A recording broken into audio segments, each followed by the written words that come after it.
Hello दोस्तों, फिर से एक न्यू कहानी लेकर आई हूँ। यह कहानी कुछ पुरानी है जो आपको सुनाने वाली हूँ। रमसा बोली, मेरी दोनों बहनें शादी के बाद भी घर आकर बैठ गई थी। उनकी वजह से घर का माहौल और गमगीन हो गया था और मम्मी पापा उनकी वजह से परेशान रहने लगे थे। मेरी दोनों बहनों ने 10वीं तक पढ़ाई की थी और मुझे भी पढ़ने का काफी शौक था।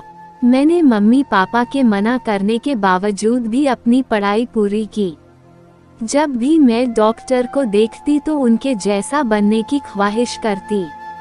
मेरी यह ख्वाहिश भी आखिरकार पूरी हो गई थी और फिर मुझे एक मेडिकल कॉलेज में एडमिशन मिल गया। वह दिन मेरी जिंदगी का सबसे खूबसूरत दिन था। लेकिन यहाँ पर आकर एक यात्रा शुरू हुई। मैंने अपने बलबूते पर मेडिकल कॉलेज में एडमिशन लिया था, लेकिन कहते हैं कि इंसान बड़ा ही बेवकूफ़ और कम अक्ल का होता है। मेरी आदत थी कि मैं हर दवा खुद पर इस्तेमाल करके उसका नतीजा देखती थी। इसलिए मुझे खुद पर बहुत गर्व होता था कि इंसानियत के लिए मैं खुद को कुर्बान कर रही हूँ। पर मैं यह नहीं जानती थी कि मेरी जिंदगी में यह कहर बनकर टूटेगी। उन्हीं दिनों कुछ ऐसा हुआ कि मेरी जिंदगी बदल कर रख दी। मेरा भाई जो हर समय गलियों में आवारा फिरता रहता था, एक दिन उसके बारे में खबर आई कि उसने किसी लड़की के साथ छेड़छाड़ कर दी है। हमारा खानदान गरीब था, हम लोग इस तरह की शरारतें बर्दाश्त नहीं कर सकते थे। यह सब पता चलने पर पापा ने भाई से पूछा तो वह साफ मुकर गया। कुछ दिन के बाद हमें फिर से खबर मिली कि भाई को पुलिस उठाकर ले गई। जब थाने पहुंचे तो पता चला कि मेरे भाई ने एक लड़की पर हाथ डाला है। पर सच क्या था मुझे नहीं पता। लड़की वालों की एक ही मांग थी कि हम लड़के को किसी भी हालत में माफ नहीं करेंगे। अगर जेल से छूट भी जाएगा तो गोली से उड़ा देंगे।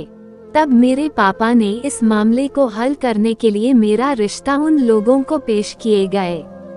शादी के रूप में मेरी बलि दी गई। इसी वजह से मैं ज्यादा सदमे में चली गई। मैं अपनी पढ़ाई बीच में नहीं छोड़ना चाहती थी, लेकिन मैं अगर ऐसा ना करती तो मेरे भाई की जान चली जाती। इस तरह से मुझे भाई को बचाने के लिए बलि का बकरा बनना पड़ा और अपनी पढ़ाई छोड़कर शादी की। तो मुझे बहुत अफसोस हुआ, लेकिन मैंने कुछ किताबें घर पर रख ली थी जिनसे मैं दवाइयों के बारे में सीखती रहती थी। कुछ ही महीने हुए थे कि मेरी सास ने शोर मचाना शुरू कर दिया कि मुझे अभी तक औलाद क्यों नहीं हुई। अब औलाद होना एक औरत के बस में तो होता नहीं है। मैं जब भी अपनी सास को समझाती तो वह मुझ पर ही बरस पड़ती और कहती, कान खोलकर सुन ले तू तो वैसे भी दुश्मन की बेटी है।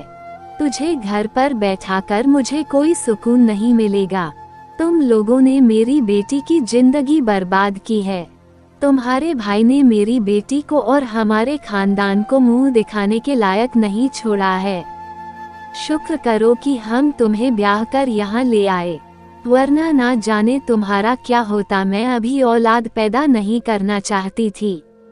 मैं तो अपनी पढ़ाई पूरी करना चाहती थी ताकि जिंदगी में कोई स्थान हासिल कर सकूं। दोस्तों, हमारी कहानी कैसी लगी आपको कमेंट में बताएं और वीडियो को लाइक और शेयर जरूर करें। चैनल को सब्सक्राइब करना ना भूलें। धन्यवाद।